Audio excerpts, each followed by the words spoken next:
Ciência, tecnologia e inovação, é disso que vamos falar. Olá, está no ar o 2010.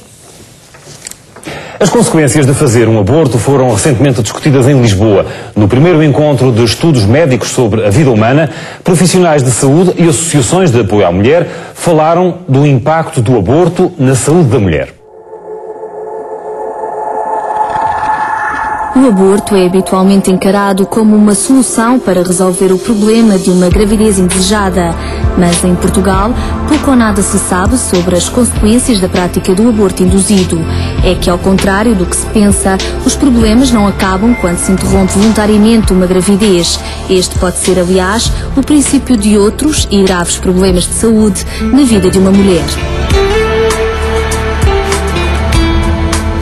O primeiro encontro de estudos médicos sobre a vida humana aconteceu em novembro, em Lisboa, exatamente para informar e explicar cientificamente o impacto do aborto na saúde da mulher. Investigadores com experiência na área apresentaram os resultados de estudos que comprovam, por exemplo, que o aborto induzido está fortemente associado ao desenvolvimento de doenças mentais, tais como a esquizofrenia, a doença bipolar, comportamentos neuróticos e trauma pós-aborto. When a person who has been traumatized by an abortion goes to a healthcare provider, quando uma pessoa sofre de um trauma pós-aborto e vai a um centro de saúde, eles vão nos encorajar de falar sobre o assunto. A dor é minimizada, marginalizada e negada. E a mulher vem embora pior do que entrou. Então o princípio médico básico de antes de curar não se deve prejudicar, não está a acontecer.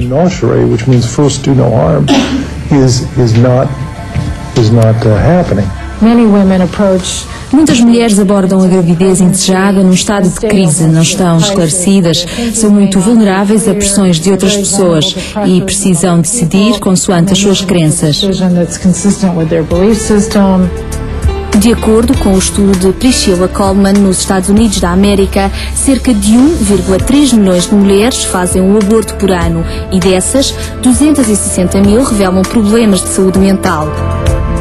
Os dados da investigação mostram ainda que mais de 60% das mulheres que praticaram um aborto receberam cuidados mentais 90 dias depois.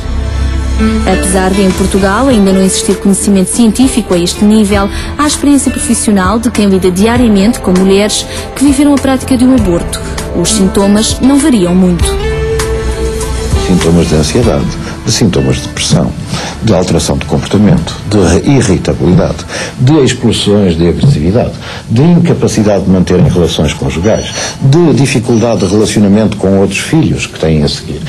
E, naturalmente, isto faz parte, digamos, do conjunto de histórias com que tenho contactado ao longo da vida, digamos, eu diria, extremamente corrente, infelizmente muito corrente, e, portanto, não precisaria que nenhum especialista de lado nenhum do mundo me viesse dizer que há perturbações emocionais pós-aborto, pois todos nós, profissionais, contactamos com elas no nosso dia-a-dia.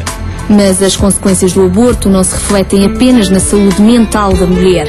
Joel Bryant, presidente do Instituto de Prevenção do Câncer da Mama em Nova Iorque, comprovou a relação direta entre o aborto e a doença. O risco de desenvolver cancro da mama aumenta para 30% nas mulheres que já praticaram um aborto, ao contrário das que nunca o praticaram ou até mesmo das que sofreram um aborto espontâneo. Does a pregnant woman who chooses abortion have a greater... Uma mulher grávida que escolhe abortar tem um risco maior de ter cancro da mama do que uma mulher grávida que escolhe não abortar? Quando se pergunta a um especialista de uma clínica abortiva, na maioria, eles reconhecem que é verdade. Mas quando fazem os relatórios, as suas declarações públicas, as suas leis, os seus documentos de investigação, eles dizem que não é verdade. O aumento do estrogênio traz um risco biológico. A evolução hormonal das mulheres atinge fortes picos numa gravidez e a sua interrupção brusca causa graves mutações no ADN, o que leva a potenciais situações de doença. Outra investigação, proveniente dos Estados Unidos da América, revela que o risco de ter um parto prematuro é 2 vezes maior após um aborto induzido. Este risco aumenta de 6 a 12 vezes se a mulher tiver praticado 2 ou 3 abortos na sua vida. O estudo de Byron Callum demonstrou ainda que este aumento eleva também os custos do sistema de saúde neonatal e, por isso, deve ser encarado como um problema de saúde pública. Olhando para isto e olhando para os riscos, nós podemos determinar que 1/3 ou 30% dos casos de parto prematuro estão relacionados com o aborto. E se olharmos para esta estatística particular, e se depois a aplicarmos aos elevados níveis de partos prematuros nos Estados Unidos da América e no mundo, percebemos que se gasta mais de 1,2 bilhões de dólares por ano. Isto é, por ano. Risco posterior de parto prematuro, perturbação de stress pós-traumático, sofrimento psicológico e maior risco de desenvolvimento do cancro da mama. São as possíveis consequências do aborto induzido. São dados científicos que devem ser do conhecimento de quem realmente toma a decisão de abortar ou não, a mulher.